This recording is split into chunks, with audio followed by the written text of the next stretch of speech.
친위 군사 쿠데타 기획 내란 음모 기무사를 해체하라. 국군 기무사가 박근혜 전 대통령 탄핵이 기각되면 위수령을 발령하고 이후 계엄령 선포를 계획한 것으로 드러났다.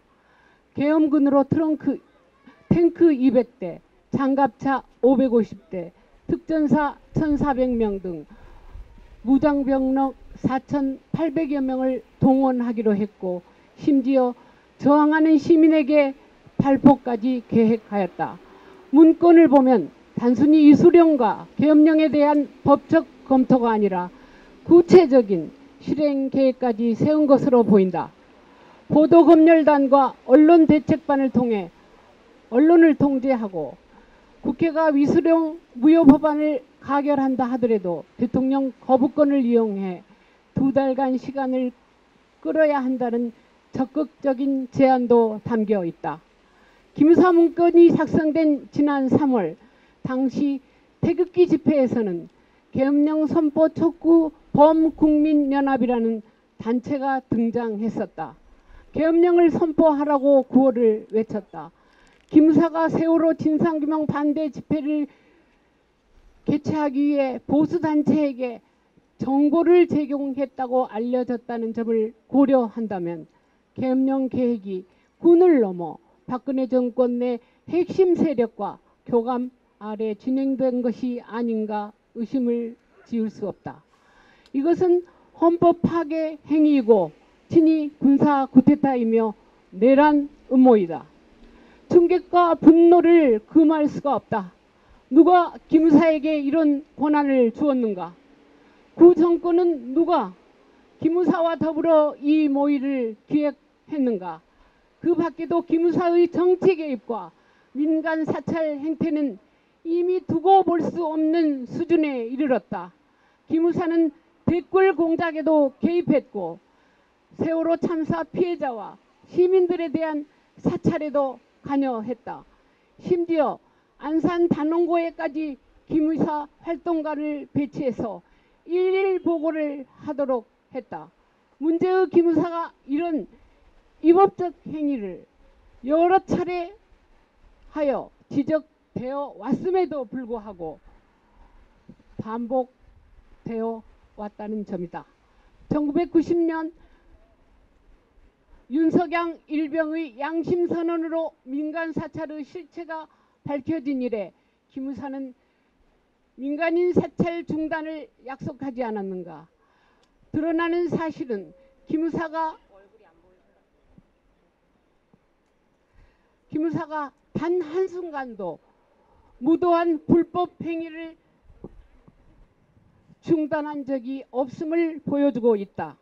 1990년 밝혀진 민간인 사찰 문건에는 김영삼, 김대중, 노무현 등의 정치인들을 비롯해 김수환, 추기경 등 4천여 명의 민간인과 정치인을 사찰하지 않았는가?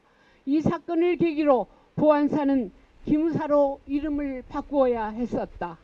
이명박 정부가 초기에도 기무사의 민간인 사찰 사실이 드러나 공분을 사지 않았는가? 용산 참사, 4대강 사업 등에 대한 여론 조작이나 정부 비판 인사들에 대한 사찰 등 지금보다 구체적으로 드러난 사건들은 이미 이명박 정부의 말기에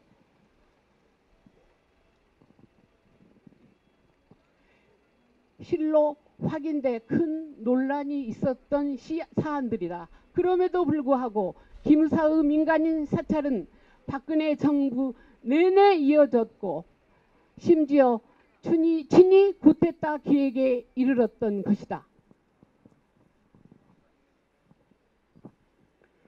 국군 기무사의 역사는 군사 쿠데타와 군의 정치 개입과 떼어서 생각할 수 없다. 그들의 전선인 국군보안사령부는 전두환, 노태우가 주축이 되어 1979년 신군부가 권력을 장악을 위해 12.12 쿠데타를 일으켰으며 1980년 5.18 민주화운동을 청칼로 진압했던 만행을 주도하기도 했다. 80년 광주와 87년 6월 항쟁, 2016년 태진 촛불 등을 통해 한국의 민주주의는 심화되었지만 기무사는 이름을 바꾸어 가며 어두운 권력 뒤에 숨어 여전히 국민을 감시하고 민주주의를 파괴하고 헌법을 유린해 왔던 것이다. 몸서리 쳐진다. 기무사가 존재하는 한 군의 정치적 중립은 있을 수 없다. 기무사가 존재하는 한 군의 잠재적 쿠데타 세력이다. 군에 대한 무너진 신뢰를 회복할 수 있는 유일한 방법은 기무사를 해체하는 것이다. 기무사는 해체되어야 한다. 그렇지 않고 미봉책으로 대책이 마무리된다면 기무사는 언젠가는 또다시 국민을 향해 총뿌리를 들이댈 것이 자명하다. 이에 우리는 다음과 같이 요구한다. 하나, 기무사의 민간인 또는 민간단체 사찰, 유수령, 계엄령 계획 등 친위 쿠데타 등을 포함 모든 불법 행위 자료를 전면 공개하라. 둘, 국회 청문회, 진상조사, 특별검사 등 모든 법, 제도를 활용해서 철저하게 진상을 규명하라. 셋, 당시 한민구 전 국방장관, 김관진 전 청와대 안보실장, 한교안 전 권한대행 등에 대해 성역 없이 철저하게 수사하라. 이 사건에 대한 책임자 및 관련자 모두를 즉각적으로 직무에서 배제하고 엄중 처벌하라. 넷, 국군 기무사를 해체하라. 군의 민간인 사찰을 전면 금지하라. 다섯, 피해자 및 피해 단체에 대해 국가가 원상 회복하고 배상하라. 이러한 요구가 이루어질 때까지 촛불 국민은 지켜볼 것이며 근본적 대책이 마련될 때까지 우리는 공동으로 대응해 나갈 것이다. 2018년 7월 9일 태진행동 기록기념일 4.16 연대 민중공동행동 시민사회단체 연대회의